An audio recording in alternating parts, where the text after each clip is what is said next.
Olá, está começando mais uma entrevista especial do canal RDM. Hoje vamos falar sobre Copa do Mundo. Vamos fazer uma análise de como foi o destaque dos jogadores das seleções e também a seleção brasileira, como está para o próximo ciclo da seleção brasileira. Para essa conversa vamos receber aqui o narrador, comentarista esportivo Igor Gabriel, ele que é um destaque referente nas transmissões de jogos do futebol mato-grossense e também no cenário nacional. Igor, muito obrigado por estar vindo falar aqui com a equipe da RDM.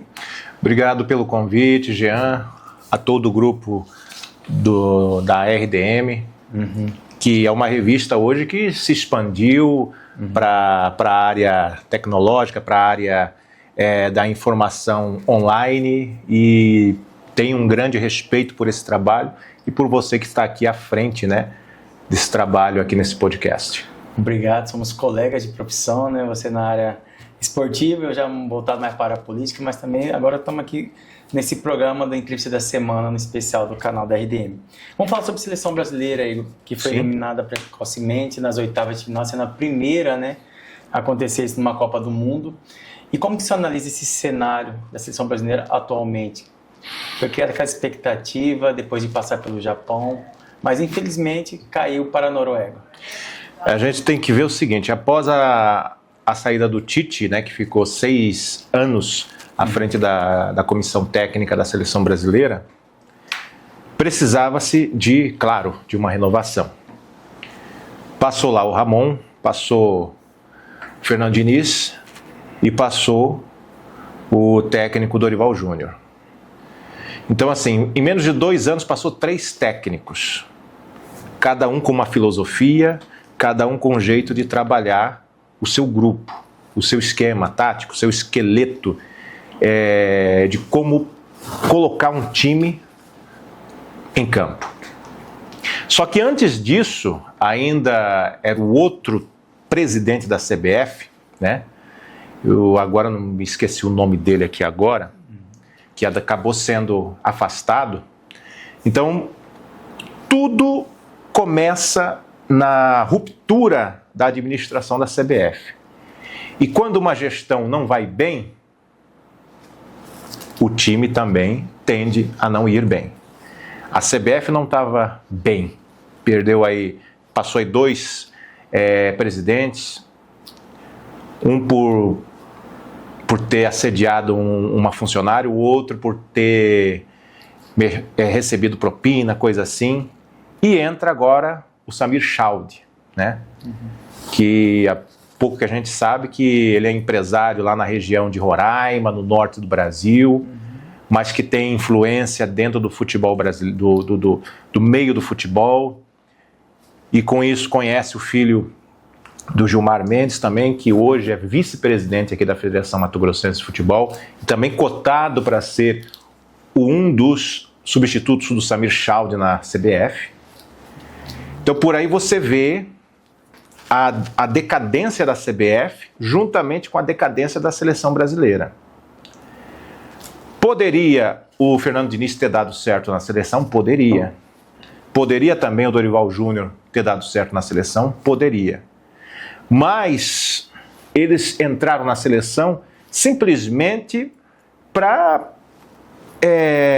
asfaltar o caminho do Carlo Ancelotti. Porque o Carlo Ancelotti já estava sendo anunciado para assumir o Brasil desde 2023, metade de 2023, após a Copa do Mundo de 2022.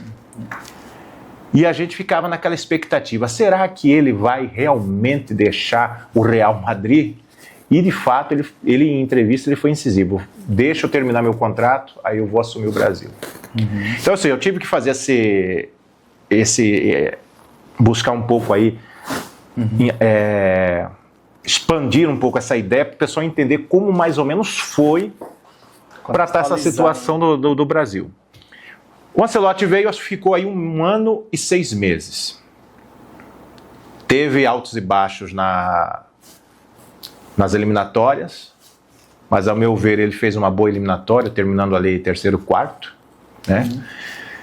Um ano em que a Copa do Mundo levou 48 seleções, só podiam ir 6 da América do Sul e mais um da repescagem. Então, nessa situação, a gente viu ali o desenrolar. Eu ainda disse, antes mesmo de entrar o ano de 2026, foi anunciado 2 amistosos, contra a França e contra a Croácia. Olha, o Brasil foi eliminado pela Croácia em 2022. A França está voando, né? Mbappé, Dembélé, Olise e tantos outros nomes de jogadores. E o Brasil pega a França, perde de 2-1. Mas ali eu vi que alguns jogadores estavam, diferente daqueles jogadores que atuaram nas eliminatórias, em outros amistosos, eu via, isso já na gestão Ancelotti, eu vi ali uma evolução assim, de forma individual, né, de cada jogador. Mesmo perdendo para a França de 2-1. Eu vi um Vini Júnior jogando como ponta esquerda, pegando a bola, tentando infiltrar, chutando, buscando espaço. Falei, pô, o Vini já está começando a se soltar. Mas não quer dizer que ele vai ser o substituto do Neymar. Eu acredito que ainda tem muito para ele evoluir com a camisa da seleção brasileira. Por outro lado, tem alguns jogadores de defesa ali que eu até falei, pô, Marquinhos não dá mais. Já tinha que encerrar. Ah, mas ele precisa, é a última Copa dele, não sei o quê. Tanto é que no jogo amistoso contra o Egito, né, faltando acho que 5 dias antes da estreia na Copa do Mundo, por uma desatenção ele entregou uma bola. Então ali você vê. Então nessa contextualização que eu fiz, vi que a seleção brasileira não ia muito longe nessa Copa do Mundo. Porque tinha muitos defeitos, tem muitas coisas ainda a serem corrigidas, tanto taticamente como externamente. Ah, mas você quer dizer que a seleção do Brasil não estava unido? Quando se fazia gol, a gente via lá todo mundo se abraçando, todo mundo comemorando. Todo mundo entra no clima, né? Todo mundo no clima, todo mundo ali entrosado. Então já é um bom sinal. Agora, a questão assim individual de cada um ainda ficou meio que... não ficou claro, ainda não demonstrou aquilo que a gente esperava. O Vini Júnior, que eu falei, que estava começando a se deslanchar nessa Copa do Mundo, eu acredito que ele jogou 50% daquilo que ele joga dentro do Real Madrid. Eu acho que ele tem tudo para evoluir ainda na seleção brasileira, vai depender muito. Agora, em setembro, teremos 2 amistosos contra a seleção da Austrália, né? Lá na Austrália. Tem as 2 cidades lá da Austrália que vai receber esses jogos da seleção brasileira. Tomara que o Vini Júnior seja convocado para esses 2 jogos. É importante. E se tratando de projeto para 2030, na Copa de 2030, que vai ser em 3 países diferentes, parece, como foi agora no Canadá, México e Estados Unidos, acredito que poderemos evoluir para se ter uma seleção que possa atrair novamente. Esse ano aqui atraiu a atenção do torcedor brasileiro, né? Tanto é que você anda pelas ruas, você vê banderola, você vê asfalto pintado. Então acredito que se trabalhar com o foco de evoluir a seleção, mas não objetividade de buscar o Hexa. Eu acho que o Hexa será o acidente desse trabalho. Que vai ser implantado aí com o Ancelotti. O Ancelotti renovou o seu contrato até 2030. Então acredito que precisa, então, agora buscar essa evolução à seleção brasileira. Tem que mudar muita coisa? Tem. Uma das coisas principais, que é um tabu, que muito se fala e muito se cala, se tem realmente influência de empresários dentro da CBF. Tem de si o Ancelotti, uma pessoa que acaba cedendo, né, a indicações de empresários. Muita E também, exatamente, e também influência de marcas como Nike, Puma, inclusive tem a New Balance, que cuida dos direitos, fornece material esportivo para o Hendrick. Prova disso também que há um boicote, muito se fala de boicote do Hendrick. Por que o Hendrick não sai jogando em todos os jogos? Só foi no jogo contra a Escócia e a Noruega que ele saiu jogando. Então, existem N situações aí que precisam ser esclarecidas dentro da CBF, e isso, né? Porque assim, o efeito quando começa no alto, a base aqui embaixo também é abalada. Igor, mas assim, criou muita expectativa em cima do Ancelotti, né? Ele sendo vitorioso mundial, conquistou Champions, né? A maior competição a nível do futebol. Foram 3 Champions, né? Exato. E assim, você acha que ele merece dar continuidade no trabalho dele? Ele é o menos responsável por essa eliminação precoce na Copa do Mundo? Eu vou aqui fazer também aqui uma breve explicação comparando o Ancelotti do Luiz Felipe Scolari na primeira passagem dele na seleção brasileira, em 2021. E o Ancelotti assumiu a seleção brasileira em final de 2012, 2013, 2014, ele jogou a Copa de 2014 e tomou aquele 7-1.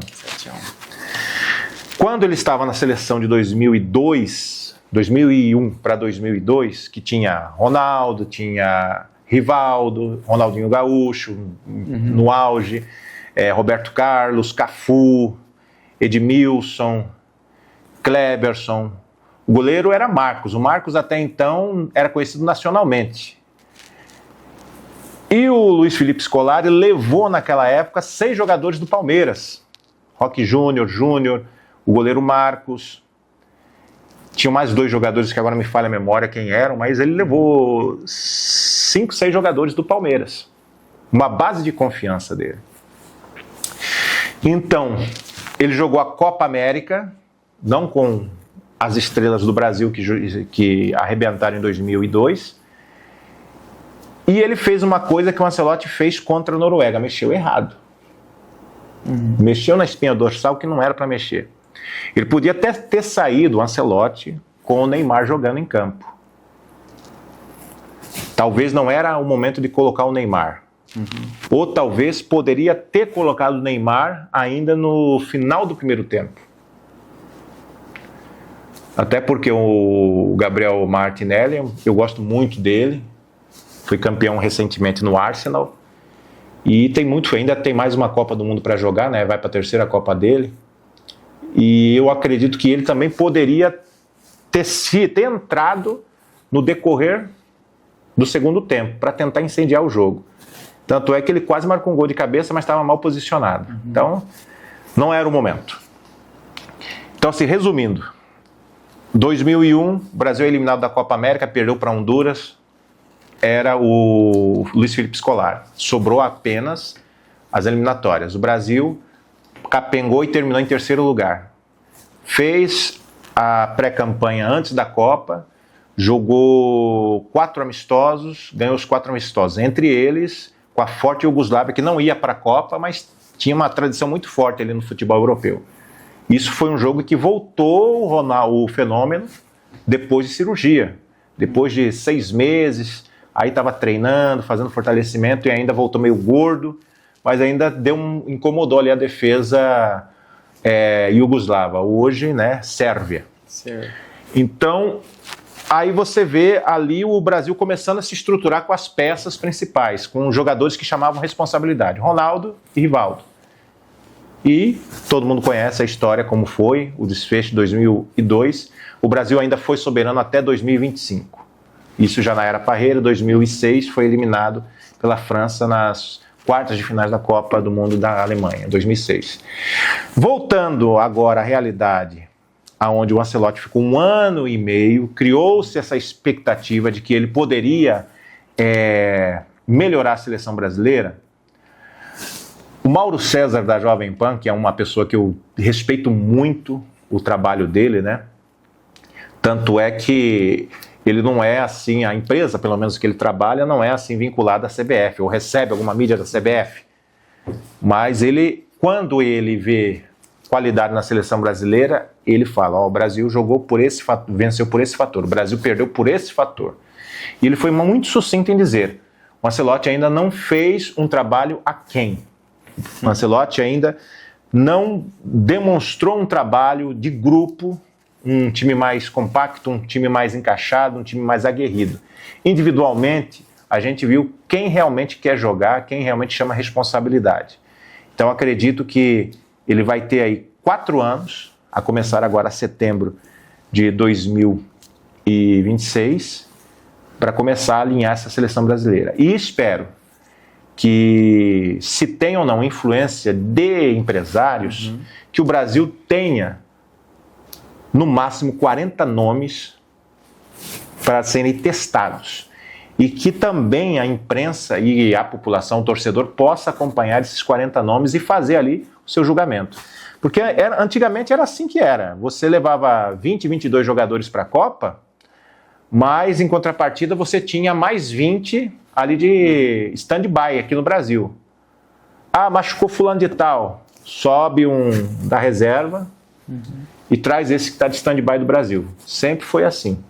Igor, agora, não dando continuidade ao trabalho do Ancelotti, né? Mas já foi renovado. Mas possivelmente não dando esse trabalho com ele à frente da seleção brasileira. Qual técnico brasileiro poderia assumir hoje a seleção brasileira? Hoje, um técnico se destaca assim, brasileiro, que merecia. Eu vou citar 2 que mereciam chances nessa seleção. Um é o Rogério Ceni e o outro, Renato Gaúcho. Eu poderia colocar o Muricy, mas o Muricy já foi procurado e ele não teve acerto. Sim. Até porque o Muricy sabe realmente e a opinião do Muricy levanta suspeitas disso que a gente falou aqui, de manipulação, de empresariados, de marcas que patrocinam jogadores. Foi procurado em 2010, né? Isso, em 2010, e desde aquela época, então a gente já vê que tem essa influência. Então, esses 2 jogadores, esses 2 ex-jogadores, né, que já defenderam a seleção brasileira, inclusive o Rogério Ceni foi pentacampeão, era o 2º, 3º goleiro junto com o Dida, reserva do Marcos. Então, assim, eu acredito que eles têm essa essência de seleção brasileira. O Renato Gaúcho, nem se fala, Renato Gaúcho é também um técnico vencedor. O Rogério também é vencedor. Ele quer que... Então, assim, é um trabalho que, se for colocar um dos 2, já tem que ser após a Copa de 2030. Seria um nome ideal. Eu ainda acreditaria que ia apostar no Renato Gaúcho, que ele tinha vontade mesmo de assumir a seleção brasileira, porque eu acho que ele faz um trabalho legal, que ele fez na Supercopa do Mundo de Clubes. Como o Fluminense, não tinha aquele plantel todo e conseguiu chegar até as quartas, né? Ou a semifinal. Chegou na semifinal. Entendeu? O único time brasileiro que foi longe. Exato. Mas, enfim, não foi, né? Mas esperar que ele possa vir uma hora fazer parte.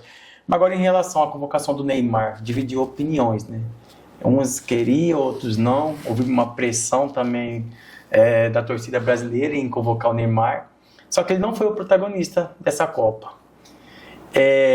Agora, passando a Copa do Mundo, encerra o ciclo dele na seleção brasileira?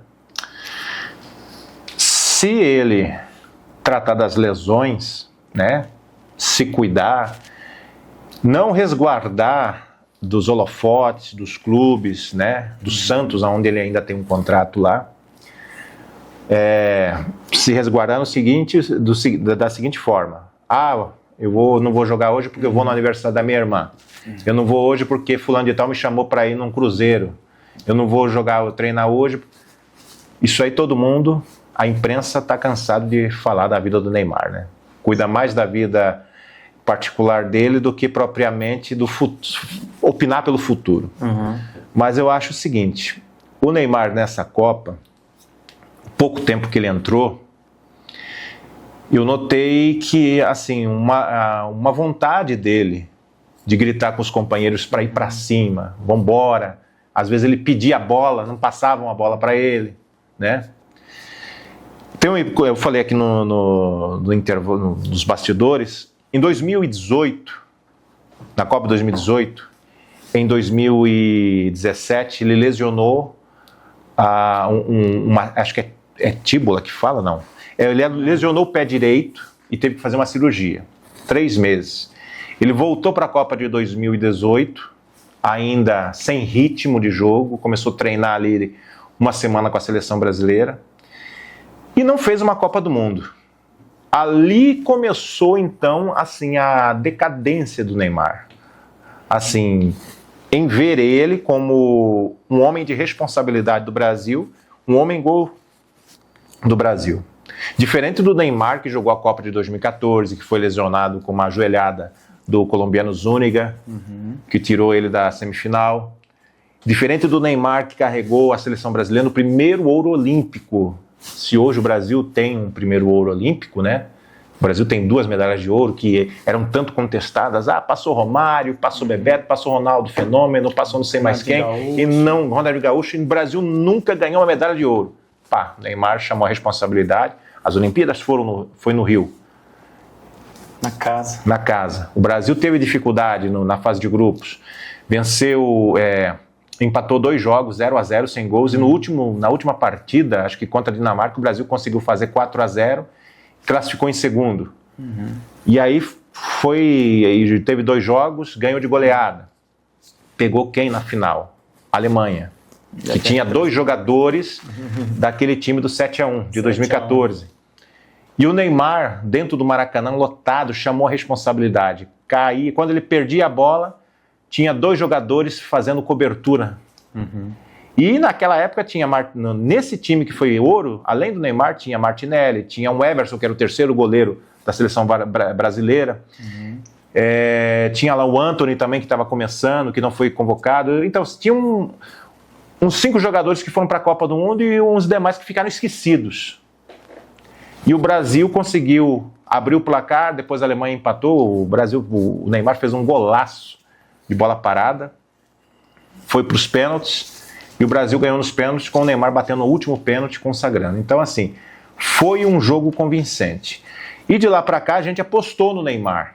Até 2007, que ele sofreu a lesão, ele foi para a Copa de 2018, não fez a meu ver, ele não fez uma Copa muito boa. Ele tentou ganhar alguns lances na malandragem, né? Tanto é que ele levou o apelido de enceradeira. Todo o contato ele estava rolando. Né? Então aquilo ali manchou um pouco a imagem dele, e aqueles que não gostavam do Neymar como jogador acabaram aí gerando críticas em cima das quedas deles. E dali ele começou a ter entrave com outros jogadores.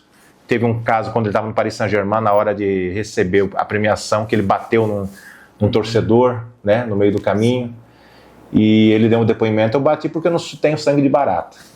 Se colocando no lugar dele, até eu, que tenho estupim curto também, não levo desaforo para casa. Mas é aquele tipo de coisa, né? A gente que é público, a gente está suscetível a gerar opiniões, a dividir opiniões, como fala, a criar, a ser assunto, né? De jornal, de beira de esquina, de roda de amigos e etc. Então, assim, eu acredito que se o Neymar hoje se cuidar, se ele falar: eu não vou jogar mais no Santos, eu quero ir, sei lá, para Granja Comari, eu quero que o preparador físico lá da comissão do Ancelotti me prepare, cuide de mim, eu quero ficar 1 ano me tratando aqui, mas também quero ter minha liberdade. Então, eu acredito que ele pode ainda jogar a Copa de 2030 com seus 38 anos já, né? Completos. Por que não? O Messi jogou com 39. O Cristiano Ronaldo está com 40, vai para 42 anos. 42 anos. Jogou essa Copa em alto nível. Não sei se ele vai ter gás para jogar a de 2030. Sim. Então, eu vejo que o Neymar pode, mas com uma certa cautela. O Neymar tem uma grande diferença na idade, e vendo muitos jogadores, ex-jogadores que viraram comentaristas, dizendo: Neymar é uma boa opção para se ter no time, para bater pênalti decisivo, para ir para a decisão de pênaltis e também ter alguém para fazer, para cobrar falta. Porque o jogador, tem uma coisa que eu vejo muitos ex-jogadores dizendo o seguinte, falam, olha, eu posso não correr como eu corria há 15, 20 anos atrás, mas faz uma falta no bico da grande área. Eu já vi Neto, Marcelinho Carioca, Roberto Carlos, depois dos 50, com a mesma intensidade de cobrança ao bater na bola. Então eu vejo o Neymar como essa opção para o Brasil. Não sei se ele aguenta ainda jogar pelo menos um tempo inteiro, mas eu vejo ele com essa opção de bola parada na seleção brasileira. Chamar a responsabilidade. Para isso. Hoje o protagonista está entre Vinícius Júnior, Rodrigo e Estevão. E Endrick também se encaixa para ser o protagonismo da seleção desses 4 nomes? Eu acredito que... Mesmo que ele aconteceu dentro do jogo, hoje criticado muito. Eu acredito que o Vini Júnior é o mais cotado para ser o protagonista. Porque eu vi, como eu disse aqui, evolução nele. Né? Desde o último amistoso contra a França, em que o Brasil perdeu, mas eu vi que o Vini Júnior jogou, pelo menos na posição que ele está ali na ponta esquerda. O Endrick tem um grande futuro pela frente. O Estevão poderia estar nessa seleção se não fosse a lesão, mas também tem potencialidade de ser também um protagonista após o Vinícius Júnior encerrar a carreira ou ficar ali páreo juntamente com o Estevão. O Ryan, que algumas vezes ficou inibido devido a não ter o espaço onde ele deve jogar, como ele joga no Vasco da Gama e arrebenta. Então, assim, eu vejo o futuro nesses jogadores, né? Não para 2030, mas pós-2030, quem sabe, mas eu acredito que para 2030 Vini Júnior é o protagonista dessa seleção brasileira. Agora, você acha que essa Copa do Mundo foi uma Copa do Mundo equilibrada de seleções, havendo surpresas como foi a África do Sul, que passou de fase, Cabo Verde, que surpreendeu todo mundo, a torcida brasileira começou a torcer para ela, essa seleção africana, que chegou de empatar com a Espanha, que era a favorita, e quase também eliminou a Argentina, chegando aí para a prorrogação, teve a virada ali. Como você analisa esse cenário que aconteceu Copa do Mundo 2026? A Copa do Mundo 2026, eu classifico ela como uma Copa da democracia. Foi uma Copa democrática, né? Aumentou o número de seleções, aumentou também a possibilidade de você trazer outras seleções, né, que nunca participaram de Copa do Mundo, com exceção, como você falou aí, da África do Sul, só não veio Camarões, que eu senti muita falta da seleção de Camarões. E Nigéria. Também. A Nigéria também, que são, para mim, quando fala continente africano, Nigéria e Camarões são as potências. Infelizmente, não classificaram. Mas Cabo Verde foi uma grande surpresa, Senegal foi sempre, quando chega, também é surpresa. Gana tem um passado glorioso no futebol, principalmente de base. Já venceu 3, 4 competições sub-20, 3 sub-17. Então tem uma história de grupo vencedor, a seleção de Gana. Congo, a República do Congo também foi uma surpresa. A seleção congolesa. Também é Marrocos. A seleção de Marrocos, eu abro um parêntese aí. Eu posso dizer para vocês, se não for na Copa de 2030, Marrocos, na próxima Copa, pode entrar para disputar uma final de Copa do Mundo. Escrevam isso.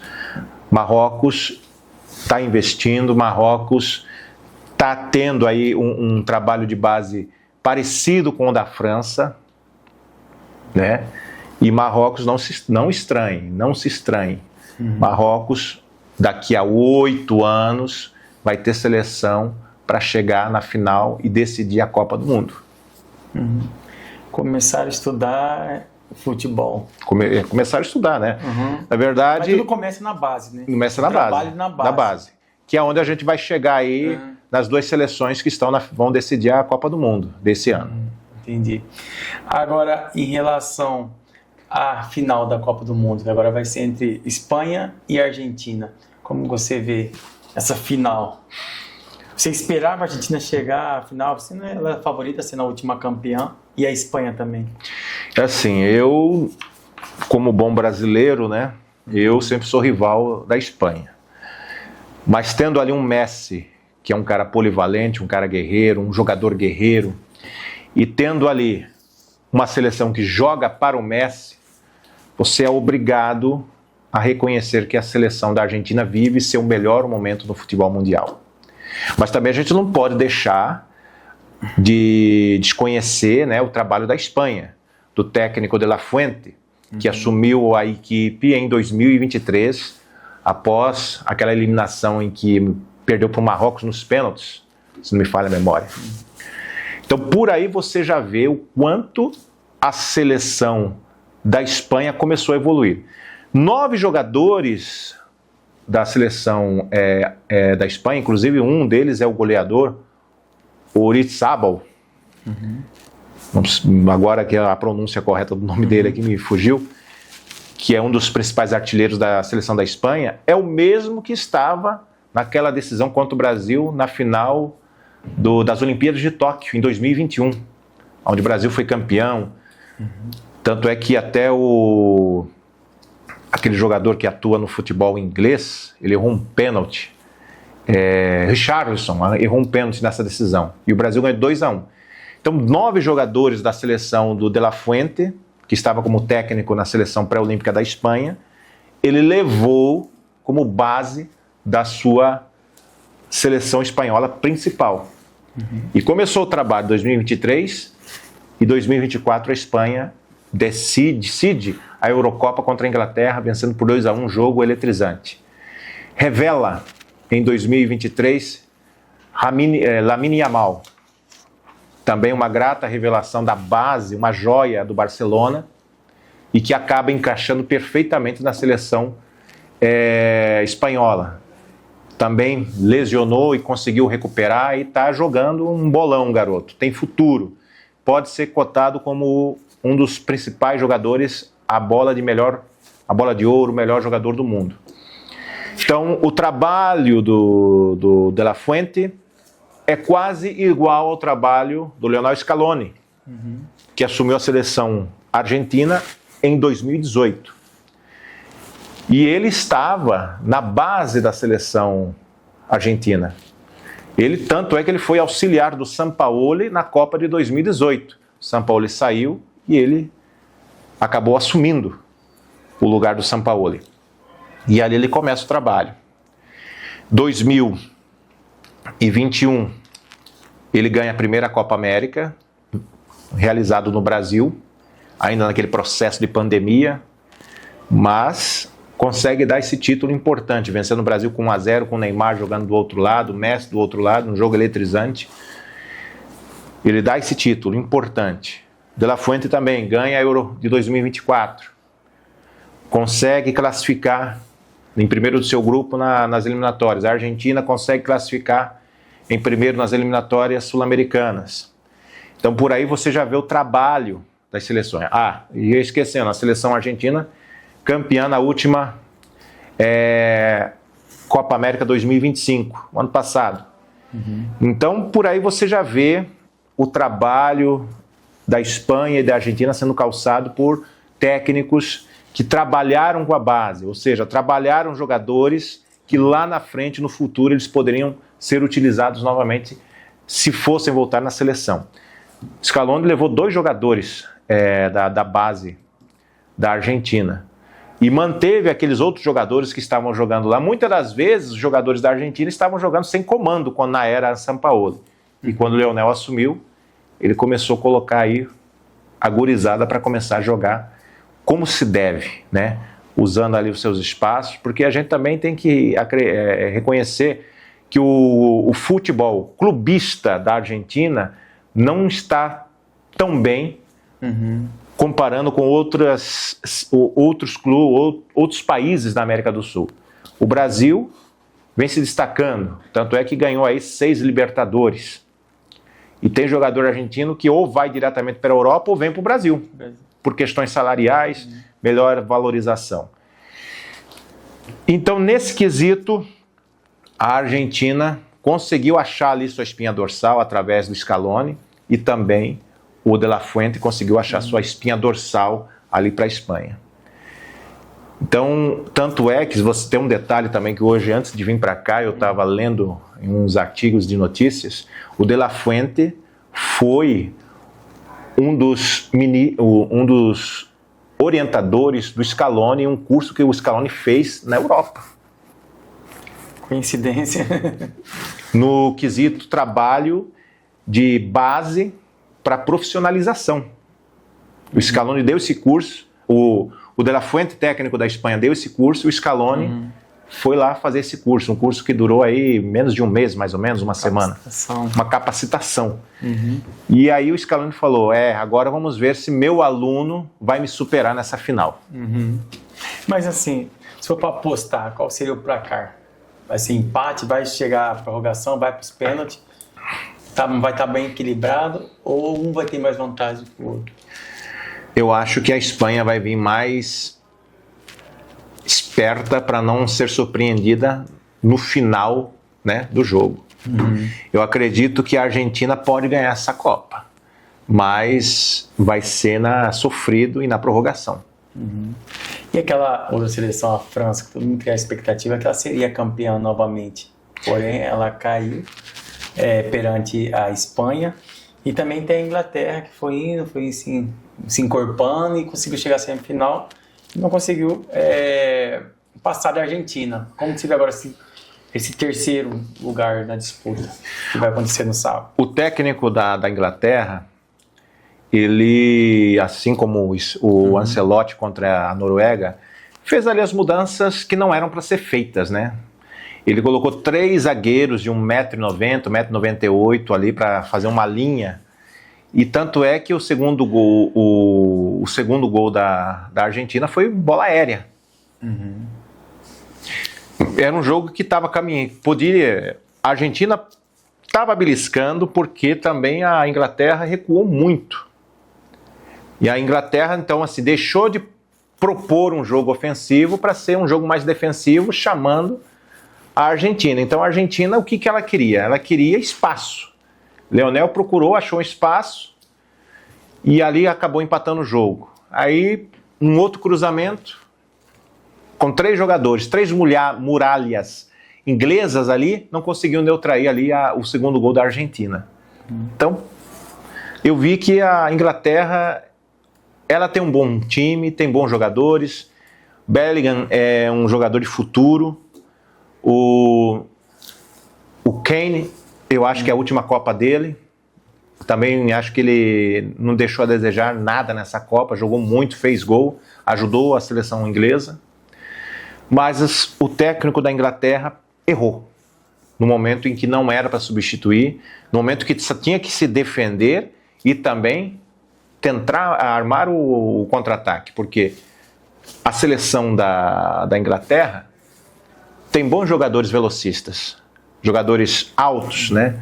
Jogadores fortes que conseguem embater a defesa argentina. Mas, como recuou, então a Argentina só queria um espaço. Deixou espaço para o Messi, você sabe que é sucesso. Igor, muito obrigado pela sua participação, pela sua análise que você tem feito aqui.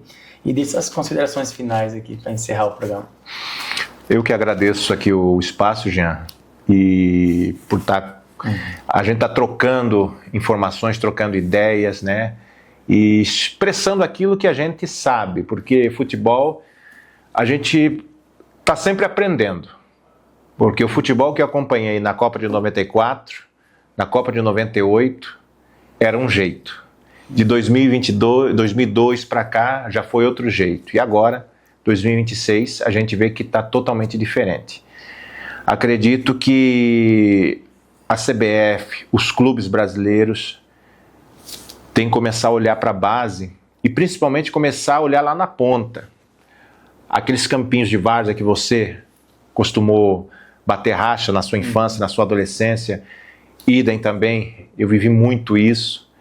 E ali você vê quando o craque realmente pensa, quando está dominando a bola, eu sou fulano de tal, eu sou cicrano. Então acho que falta ter mais esse carinho lá na ponta, aquele craque de periferia. Como também o Vini Júnior. Tem defeitos? Tem. Mas ele também veio de uma periferia e acredito que ele, como o Neymar também veio da periferia, outros jogadores também vieram da periferia, possam novamente dar alegria para a seleção brasileira. Ok. Obrigado, você que nos acompanhou até esse exato momento. A entrevista da semana no canal da RDM.